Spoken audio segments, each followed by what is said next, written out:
नमस्कार दोस्तों, आपका अपने चैनल मनोज गुप्ता एकेडमी में आपका स्वागत है। दोस्तों, आज हम लोग कक्षा 10वीं के गणित भाग 2 में प्रश्न संग्रह 3.2 का जो बाकी सवाल है वो करने वाले हैं।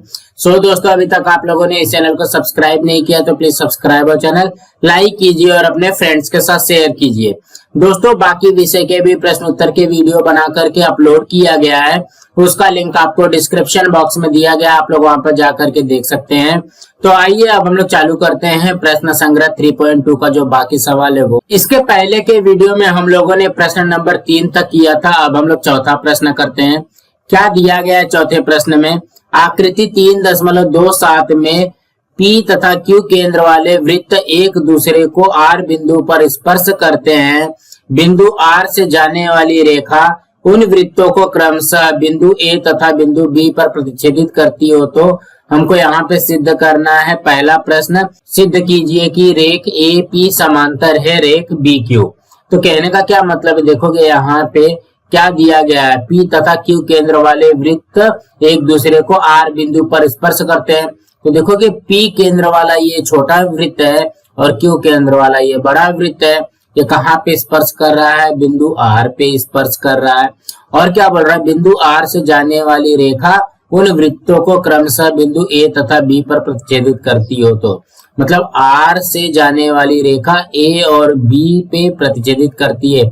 मतलब ये क्या हो गया? ये एक रेखी होगी, मतलब एक लाइन हो गया यहाँ पे। अब हमको क्या सिद्ध करना है कि AP जो है रेख BQ के समांतर है। देखोगे AP ये है और यहाँ पे BQ ये है। तो समांतर सिद्ध करने के लिए हमारे पास कौन कौन सी कसौटी होती है? एकांतर कसौटी होती है, संगत कोण कसौटी होती है, अंतः कोण कसौटी होती है। इस तरीके से कसौटी होती है। तो यहाँ पे कौन सी कसौटी लगेगी वो हमको यहाँ पे बताना है। उसके बाद ही हम लोग यहाँ पे ये सिद्ध कर सकते हैं कि AP समांतर है रेख BQ के। तो सबसे पहले हम लोग क्या करते हैं, APR ये वाला त्रिभुज लेते हैं। यहाँ पे लिखते हैं त्रिभुज APR में। अब APR में चेक करते देखो कि PA जो है वो PR के बराबर है। क्यों बराबर है? एक ही वृत्त की त्रिज्याएं हैं। यहाँ पे लिखेंगे रेख PA सर्वांग सम रेख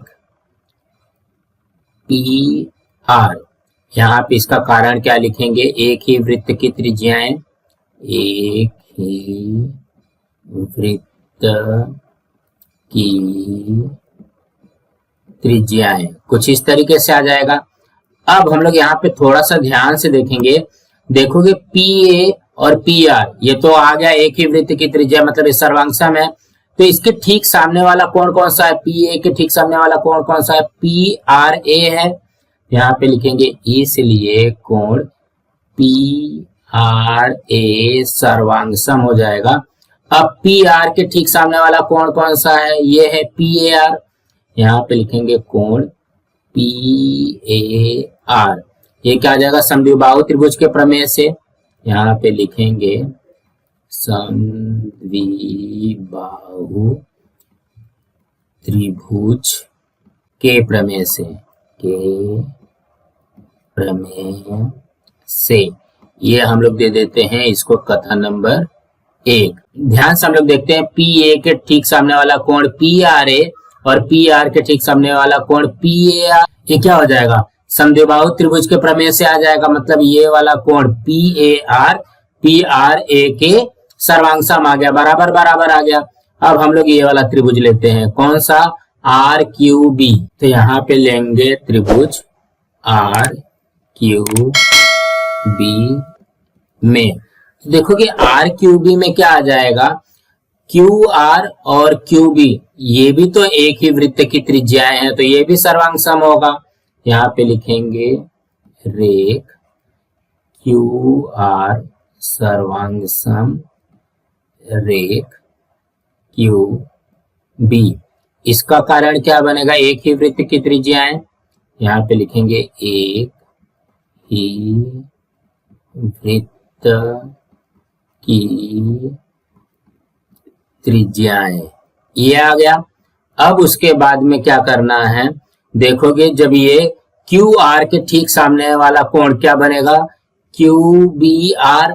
तो यहाँ पे क्यू आर के ठीक सामने वाला कोण क्या हो जाएगा, कोण क्यू बी आर, यहाँ पे इसलिए का चिन्ह लगाते हैं, सर्वांग सम क्यू बी के ठीक सामने वाला कोण क्यू आर बी, यहाँ पे आ जाएगा कोण क्यू आर बी। इसका भी यही कारण आएगा समद्विबाहु त्रिभुज के प्रमेय से, समद्विबाहु त्रिभुज के प्रमेय से। ये आ गया हमारा कथन नंबर 2, इस तरीके से आएगा। अब हम लोग क्या करते हैं, इसको ध्यान से देखेंगे। देखो कि ये आ गया ना क्यू आर बी और यहाँ पे क्यू बी आर, ये दोनों बराबर बराबर आ गया, ये आया है। अब ध्यान से देखते हैं पी आर ए और क्यू आर बी, ये शीर्षाभिमुख कोण बन रहा है, तो यहाँ पे लिखेंगे कोण पी आर ए सर्वांग सम कोण क्यू आर बी, ये क्या बन रहा है, शीर्षाभिमुख कोण, तो यहाँ पे लिखेंगे शीर्षाभिमुख कोण से, शीर्षाभिमुख कोण से ये हो जाएगा सर्वांग सम। तो ये आ गया कथन नंबर 3। अब यहाँ पे ध्यान से देखते हैं पी आर ए और क्यू आर बी, ये तो इसके बराबर आ गया, और यहाँ पे पी आर ए के बराबर है, क्यू आर बी यहाँ पे क्यू बी आर के बराबर है। तो हम लोग यहाँ पे लिखेंगे कथन 1 2 3 से, कथन 1 2 3 से। तो यहाँ पे हम लोग क्या लिख सकते हैं, ध्यान से देखोगे पी आर ए के जगह पे हम लोग लिखेंगे, देखोगे पी आर ए की जगह पे क्या लिख सकते हैं, किसके बराबर है, पी ए आर, यहाँ पे लिखेंगे इसलिए कोण पी ए आर सर्वांग सम कोण। क्यू आर बी के जगह पे क्या लिख सकते हैं, क्यू बी आर, ये लिख सकते हैं। ध्यान से देखना पी आर ए के जगह पे लिख सकते हैं पी ए आर क्योंकि बराबर है, और क्यू आर बी के जगह पे लिख सकते हैं क्यू बी आर। तो इसका मतलब क्या हो गया कि कोण पी ए आर सर्वांग सम हो जाएगा कोण क्यू बी आर के। देखोगे पी ए आर ये वाला कोण जो है वो यहाँ पे क्यू बी आर ये वाले कोण के बराबर आ गया, सर्वांग सम आ गया। तो हम लोग इसको क्या लिख सकते हैं, इसको लिख सकते हैं पी ए आर जो है, देखोगे यहाँ पे पी ए आर जो है इसको मैं लिख लू क्या, पी ए बी कोण में कोई फर्क आएगा क्या, देखोगे पी ए आर और यहाँ पे पी ए बी दोनों एक ही कोण है। अब उसी तरीके से यहाँ पे क्यू बी आर को मैं लिख सकता हूँ क्यू बी ए, यहाँ पे लिख दिया कोण क्यू बी ए। ये क्या हो जाएगा, यहाँ पे क्या रीजन लिखेंगे इसमें, ए आर बी, ये क्या है, एक रेखी है, एक रेखी रहेगा तब भी तो हम लोग लिख सकते हैं ना। देखोगे पी ए आर को पी ए बी लिख दिया, क्यू बी आर को क्यू बी ए लिख दिया। जब ये एक रेखी हो जाएगा तो ध्यान से देखोगे पी ए बी ये यहां तक और यहां से क्यू बी ए यहां तक, ये दोनों क्या बना रहे हैं, देखोगे यहाँ पे जेड बन रहा है, मतलब एकांतर कोण बन रहा है यहाँ पे। तो एकांतर कोण से क्या सिद्ध हो जाएगा कि रेख ए पी जो है रेख बी क्यू के समांतर है। तो हम लोग यहाँ पे लिखेंगे इसलिए रेख ए पी समांतर है रेख बी क्यू के। यहाँ पे लिखेंगे एकांतर कोण कसौटी, एकांतर कोण कसौटी से ये सिद्ध हो गया। सो दोस्तों इसी तरीके से करना है। अब हम लोग दूसरा करते हैं। दूसरे में क्या बोल रहा है, सिद्ध कीजिए कि त्रिभुज ए पी आर समरूप है त्रिभुज आर क्यू बी। कौन सा दो त्रिभुज है, देखोगे ए पी आर ये है और यहाँ पे आर क्यू बी ये वाला त्रिभुज है। ये दोनों त्रिभुज को हमको समरूप सिद्ध करना है। यहाँ पे लिखेंगे त्रिभुज ए पी आर और त्रिभुज आर क्यू बी में। तो यहाँ पे क्या आएगा, ध्यान से देखोगे पी ए आर ये किसके बराबर हो जाएगा, क्यू आर बी के। यहाँ पे लिखेंगे कोण पी ए आर सर्वांग सम कोण क्यू आर बी। ये किससे आएगा? कथन 1 और 3 से।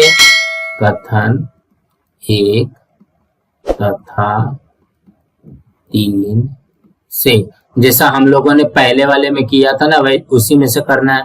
और दूसरा कोण किसके बराबर है? P R A Q B R. कोण पी आर ए सर्वांग सम कोण क्यू बी आर, ये किससे आ जाएगा? ये आ जाएगा कथन 2 तथा 3 से। 2 तथा 3 से ये आ गया।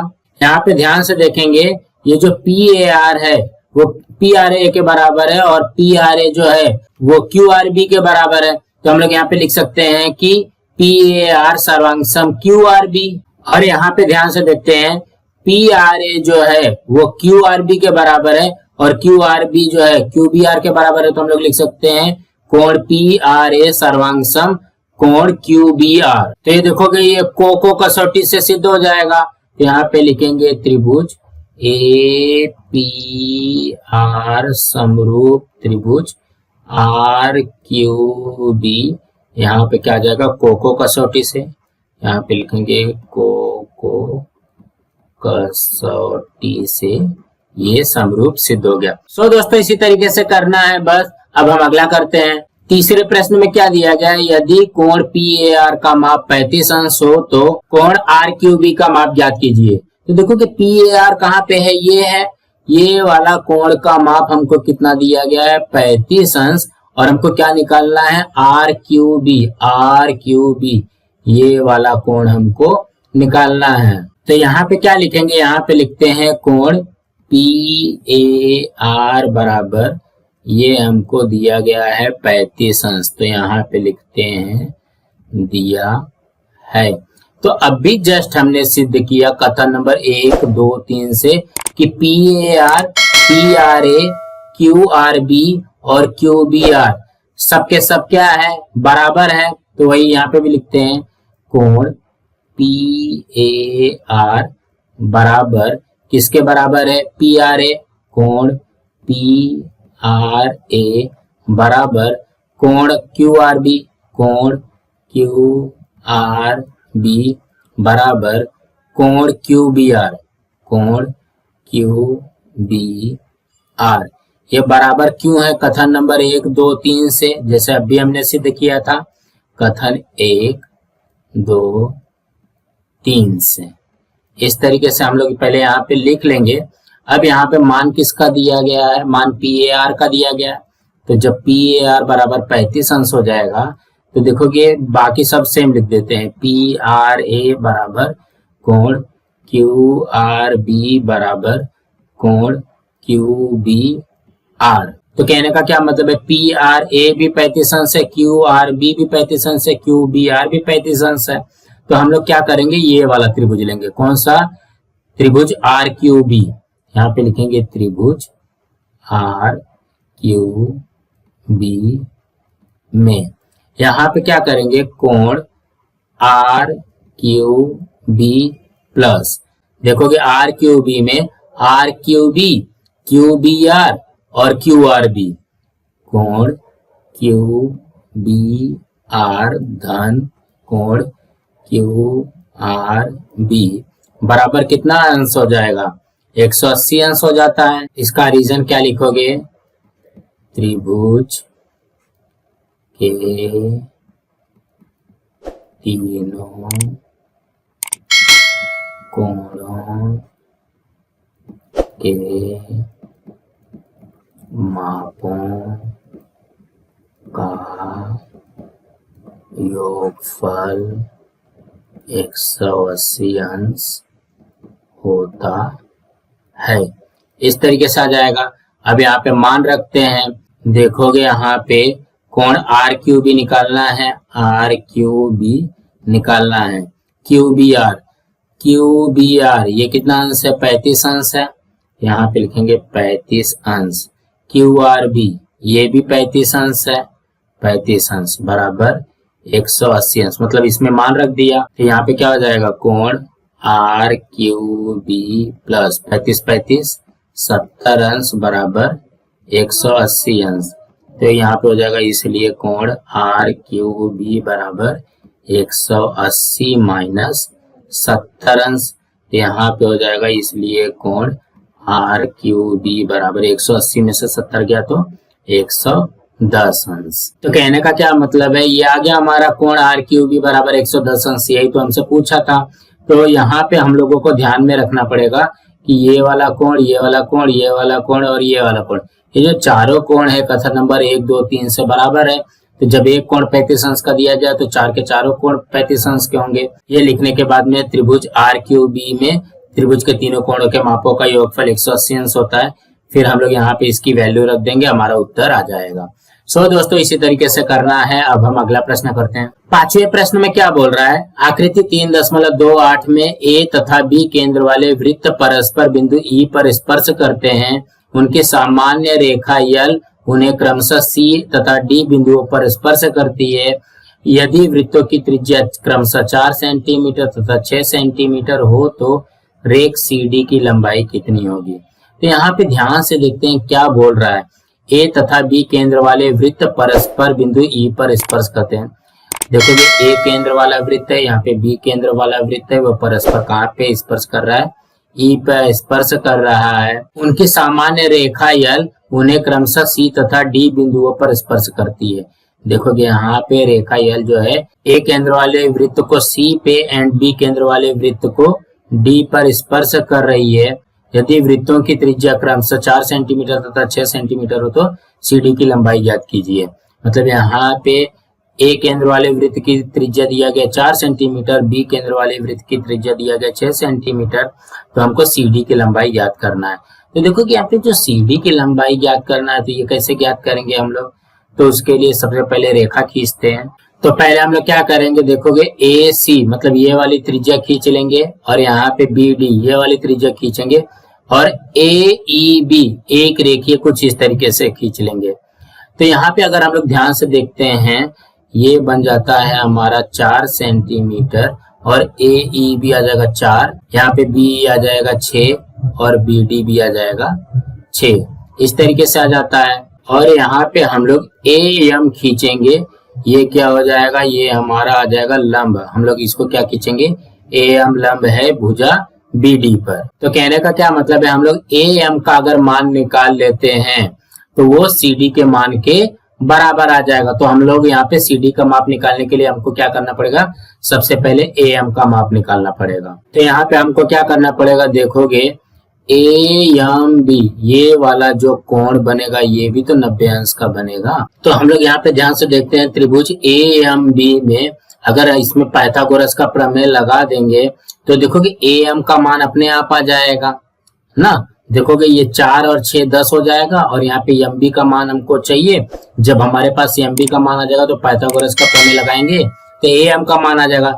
जो ए एम का मान रहेगा वही हमारा सी डी का भी मान आ जाएगा। तो यहाँ पे लिखते हैं रेख ए एम लंब हमने खींचा है भुजा बी डी पर, भुजा बी डी पर ये हमने यहाँ पे रेख खींचा है। यहाँ पे क्या लिख सकते हैं, रचना से, रचना से। अब यहाँ पे क्या लिख सकते हैं हम लोग, ए सी बराबर ए ई बराबर 4 सेंटीमीटर। ये छोटे वृत्त की त्रिज्या दिया गया है। तो देखोगे एक ही वृत्त की त्रिज्याएं जो होती हैं वो सर्वांगसम होती है। तो यहाँ पे लिखेंगे एक ही वृत्त की त्रिज्याएं, है ना। और दूसरा भी एक वृत्त की त्रिज्या है, देखोगे बीई बी डी के बराबर है, ये भी 6 सेंटीमीटर का है। और यहाँ पे क्या आ जाएगा, बीई बराबर बी डी बराबर ये 6 सेंटीमीटर। इसका भी रीजन यही आएगा, एक ही वृत्त की त्रिज्याएं। तो यहाँ पे देखोगे ये वाला त्रिज्या है और ये स्पर्श रेखा है तो ये 90 अंश का हो जाएगा। और यहाँ पे बी डी जो है त्रिज्या है और ये स्पर्श रेखा तो ये भी 90 अंश का हो जाएगा। तो हम लोग यहाँ पे क्या लिख सकते हैं, हम लोग इसको लिखेंगे ए सी डी, कोण ए सी डी बराबर कोण बी डी सी, कोण बी डी सी ये वाला कोण दोनों क्या हो जाएगा 90 अंश। इसका रीजन क्या लिखोगे स्पर्श रेखा प्रमेय से, स्पर्श रेखा प्रमेय से। यहाँ पे ध्यान से देखोगे ये त्रिज्या स्पर्श रेखा है तो यहाँ पे 90 अंश का हो गया, ये त्रिज्या ये स्पर्श रेखा के प्रमेय से हो गया ना, ये भी 90 अंश का हो जाएगा। ये 90 अंश हमने पहले से लिया है रचना से, तो हम लोग ये वाला कोण का मान निकालते हैं CAM। तो यहाँ पे लिखेंगे चतुर्भुज ACDM, ACDM में ACDM में कौन कौन सा कोण बनेगा CAM, यहाँ पे लिखेंगे कोण CAM प्लस AMD, कोण AMD प्लस यहाँ पे ACD, कोण ACD प्लस यहाँ पे CDM, कोण CDM बराबर ये कितना हो जाएगा 360 अंश। तो देखोगे चतुर्भुज के चारों कोणों के मापों का योगफल कितना होता है 360 अंश होता है। तो यहाँ पे मान निकालते हैं कोण CAM प्लस AMD कितना है 90 अंश प्लस ACD भी है 90 अंश प्लस CDM भी है 90 अंश। देखोगे AMD ये रचना से आ गया 90 अंश, ACD ये स्पर्श रेखा प्रमेय से आया और यहाँ पे CDM ये भी स्पर्श रेखा प्रमेय से 90 अंश आ गया, बराबर ये हो जाएगा 360 अंश। तो ये क्या हो जाएगा कोण CAM प्लस 90 90 90 ये हो जाएगा 270 बराबर 360 अंश। तो हम लोग यहाँ पे लिख सकते हैं कोण CAM बराबर 360 अंश माइनस 270, इसलिए कोण CAM बराबर ये आ गया 90 अंश। तो देखोगे CAM ये भी आ गया हमारा 90 अंश। तो देखोगे ये चार के चारों कोण क्या है बराबर बराबर है, मतलब 90 अंश है। तो हम लोग यहाँ पे लिख सकते हैं इसलिए चतुर्भुज ACDM एक आयत है, एक आयत है ऐसा लिख सकते हैं, एक आयत है। जब ये आयत रहेगा तो हम लोग क्या लिख सकते हैं जो DM है वो किसके बराबर हो जाएगा वो AC के बराबर हो जाएगा। देखो कि जब ये आयत रहेगा तो जो DM है वो AC के बराबर रहेगा। क्यों आयत की सम्मुख भुजा, तो यहाँ पे लिखेंगे आयत की सम्मुख भुजा, आयत की सम्मुख भुजा। तो हमारे पास DM का मान आ जाएगा DM बराबर AC कितना है 4 है, तो DM हमारा आ गया 4 सेंटीमीटर। तो हमको तो DM नहीं निकालना था ना, हमको MB का मान निकालना था। यहाँ पे लिखेंगे MB प्लस DM बराबर DB, इस तरीके से लिखेंगे। तो देखोगे MB हमको मान चाहिए प्लस DM कितना आया है 4 बराबर DB है 6। यहाँ पे क्या हो जाएगा MB बराबर हो जाएगा 6 माइनस 4, तो ये आ गया हमारा MB बराबर 2 सेंटीमीटर। ये देखोगे MB आ गया हमारा 2 सेंटीमीटर, मतलब ये जो MB है ये वाला जो पार्ट है ये आ गया हमारा 2 सेंटीमीटर। अब AB निकालते हैं, तो यहाँ पे लिखते हैं AB बराबर AE धन EB ना। देखोगे AB में क्या है AE और EB है, तो यहाँ पे AE है 4 और EB या BE है 6, तो AB कितना हो जाएगा AB आ जाएगा हमारा 10। यहाँ पे लिखेंगे AB बराबर 10 सेंटीमीटर। तो यहाँ पे लिखते हैं त्रिभुज AMB में कोण AMB बराबर 90 अंश, इसलिए त्रिभुज AMB में पाइथागोरस प्रमेय से, पाइथागोरस प्रमेय से, तो पाइथागोरस प्रमेय से क्या बन जाएगा, देखोगे कर्ण कौन सा है AB है, यहाँ पे लिखेंगे AB का वर्ग बराबर पहली भुजा AM है, ये हो जाएगा ए एम का वर्ग धन यहाँ पे एम बी का वर्ग हो जाएगा, एम बी का वर्ग। अब सबका मान रख देते हैं। ए बी कितना है, ये है 10, तो ये हो जाएगा 10 का वर्ग। ए एम हमको निकालना है, तभी तो देखोगे ए एम बराबर सी डी आ जाएगा ना। यहाँ पे ए एम का वर्ग निकालना है धन, और एम बी कितना है 2 है, तो ये हो जाएगा 2 का वर्ग। 10 का वर्ग कितना हो जाएगा 100 बराबर यह आ गया ए एम का वर्ग धन 4। तो इसको लिख सकते हैं धन 4 इस हट जाएगा तो क्या हो जाएगा ऋण 4 हो जाएगा। तो 100 माइनस 4 बराबर ए एम का वर्ग, ये हो जाएगा ए एम का वर्ग बराबर 96। तो ये हो जाएगा ए एम बराबर करनी में 96, मतलब 96 का वर्गमूल निकालना है। तो ए एम कितना हो जाएगा, अब यहाँ पे इसका वर्गमूल निकालते हैं। तो यहाँ पे 96 लिखेंगे, 2 के पहाड़े से जाएगा तो 48, फिर से 2 के पहाड़े से जाएगा तो 24, 2 के पहाड़े से जाएगा तो 12, फिर 2 के पहाड़े से जाएगा तो 6, फिर यहाँ पे 2 के पहाड़े से जाएगा तो ये 3, यहाँ पे 3 के पहाड़े से जाएगा तो 1।